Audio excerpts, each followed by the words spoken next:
یہودیوں کو مدینہ کے ایک علاقے سے نکال دیا گیا تھا۔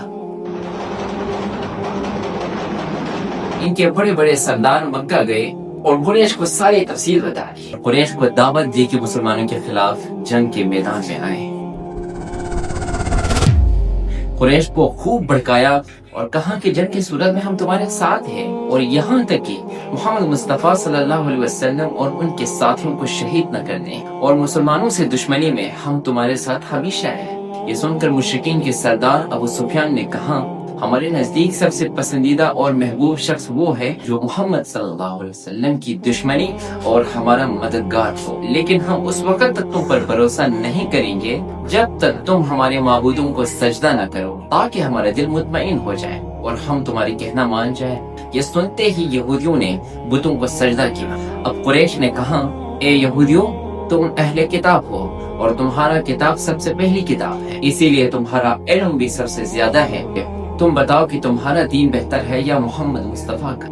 یہودیوں نے جواب دیا، تمہارا دین محمد کے دین سے کہیں بہتر ہے، اور حق و صداقت کے لحاظ سے بھی تم کہیں اعلیٰ ہو۔ یہ سن کر قریش خوش ہو گئے۔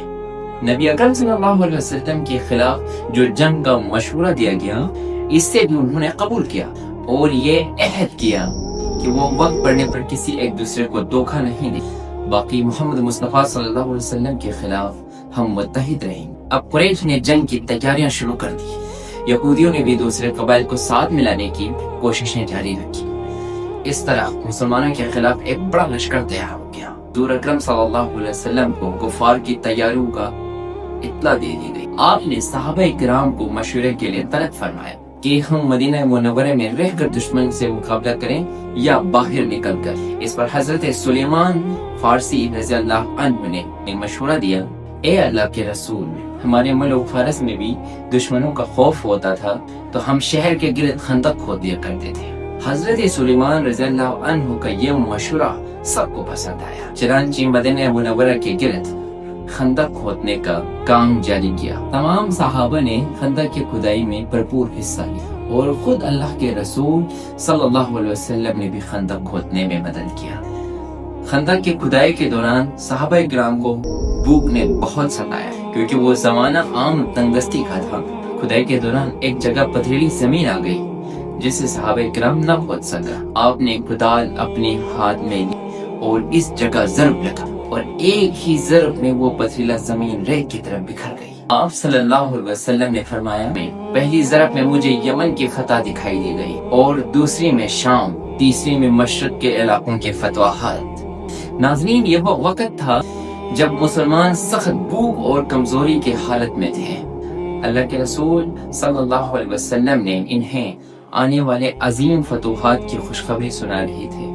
ادھر دشمن کا لشکر مدینہ کے قریب پہنچا۔ انہوں نے خندق دیکھی تو حیران رہے کہ عرب میں اس طرح کی جنگی حکمت عملی اس سے پہلے کبھی استعمال نہیں ہوئے تھے۔ وہ خندق کو پار نہ کر سکے، اور کوئی بھی اس خندق کو پار کرنے کی کوشش کرتے تو مسلمان اس پر تیر برسا کر اسے مار دیتے، اور کئی دنوں تک انہوں نے محاصرہ کیا۔ بھوک اور پیاس کے باوجود مسلمان ڈٹے رہے۔ اسی دوران رب العالمین نے مسلمانوں کے لیے اپنی مدد نازل فرمائی۔ تیز آندھی اور طوفان آیا جس نے دشمن کے خیمے اکھاڑ دیے گئے اور دشمن کے دل میں خوف ڈال دیا، اور وہ بغیر جنگ کیے واپس جانے پر مجبور ہو۔ خندق کے جنگ کے بعد ایک رات رسول اکرم صلی اللہ علیہ وسلم نے خواب دیکھا۔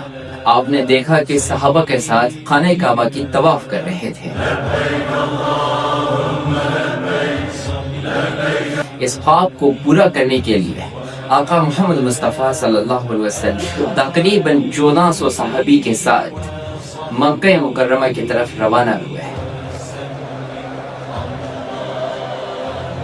لیکن مکہ والوں نے راستہ روک لیا۔ رسول اکرم صلی اللہ علیہ وسلم نے اپنے ایک نمائندے کو بھیجا اور فرمایا، ہم صرف عمرہ کرنے کے لیے آئے ہیں، ہمارا اور کوئی مقصد نہیں ہے، ہم جنگ کے لیے نہیں آئے ہیں۔ وہ نمائندہ واپس گیا اور مکہ والوں سے کہا، میں نے روم کے بادشاہ قیصر کو دیکھا ہے، اور ایران کے بادشاہ کسریٰ کو، اور یمن کے بادشاہ کو بھی، لیکن میں نے محمد مصطفیٰ صلی اللہ علیہ وسلم جیسا بادشاہ کہیں نہیں دیکھا۔ وضو کرتا ہے تو ان کے ساتھی پانی کا ایک قطرہ بھی زمین پر گرنے نہیں دیتے۔ ایسے لوگوں سے لڑنا ناممکن ہے. میرا ماننا ہے کہ ان کی بات مان لو. لیکن مکہ والوں نے اس بات کو قبول نہیں کیا. رسول اللہ صلی اللہ علیہ وسلم نے حضرت عمر سے فرمایا آپ مکہ جا کر بات کریں. انہوں نے عرض کیا مکہ میں میرا کوئی مضبوط قبیلہ نہیں ہے جو حفاظت کر سکے، اسی لیے حضرت عثمان کو بھیجا جائے، کیونکہ ان کا تعلق بنو امیہ سے تھا جو قریش کا ایک طاقتور قبیلہ تھا. حضرت عثمان مکہ گئے کہ واپسی میں تاخیر ہو.